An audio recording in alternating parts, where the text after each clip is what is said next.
Hey there Samsung fans, we have lots of information to share with you, starting with the Galaxy Z Flip 5G, Galaxy Fold 2 and finally the Galaxy Watch 3. So without waiting anymore, let's get started. The Samsung Galaxy Z Flip 5G has been certified on Bluetooth SIG this week, taking it one step closer to commercial availability. The support page for the Samsung Galaxy Z Flip 5G, rumored to arrive on August 5, has gone live on the company's official South Korean site. It is listed on the website with model number SMF707N, which from a previous report we know is the South Korean version of the clamshell foldable smartphone. The support page does not include any spec of the Galaxy Z Flip 5G, but the smartphone has been certified by TENA, which clears its way for launch in China.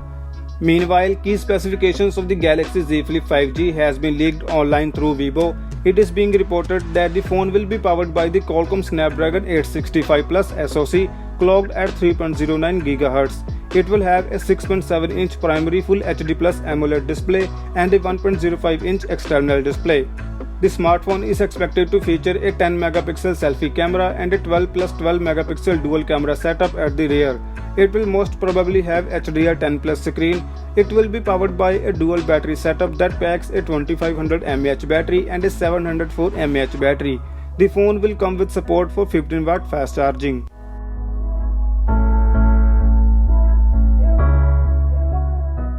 We haven't seen much of the Samsung Galaxy Fold 2 yet, but that could be changing as a high-quality render has just leaked, showing the phone's apparent similarities to the rumored design of the Galaxy Note 20. Reliable tipster Ice Universe has shared a render of the alleged Samsung Galaxy Fold 2 in its unfolded form, and it shows a hole-mounted design for the selfie camera on the right side, which is not really in the corner. While the positioning appears slightly weird, it makes sense for a foldable smartphone given that its punch hole cannot be placed in the middle due to the centered folding hinge, and corner placements will put the selfie camera sensor behind the main array. If we compare the leaked render with the Galaxy Fold, the punch hole remains in the same position as the Galaxy Fold. The only difference is that the one in the render does not come with a standalone casing and is just a pinhole. The Galaxy Fold also had two selfie cameras, while the Galaxy Fold 2 could have only one.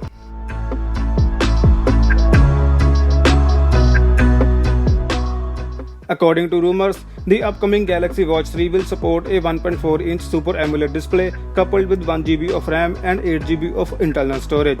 The device is expected to run on Tizen OS 5.5 and will be packed with an electrocardiogram, sleep tracking sensors, blood pressure monitoring, GPS support, 5 ATM for water resistance, and Gorilla Glass DX protection. As for battery, the 41mm variant of the Galaxy Watch 3 will pack a 247 mAh battery, while the 45mm variant of the smartwatch will come with 340 mAh battery. As of now, there is no official word from the company on when it will officially launch the Galaxy Watch 3. However, the device could launch alongside the Galaxy Note 20 series at Samsung's Galaxy Unpacked event on August 5. So that's it for today guys. Thank you for watching. I'll catch you guys in the next one. Peace out.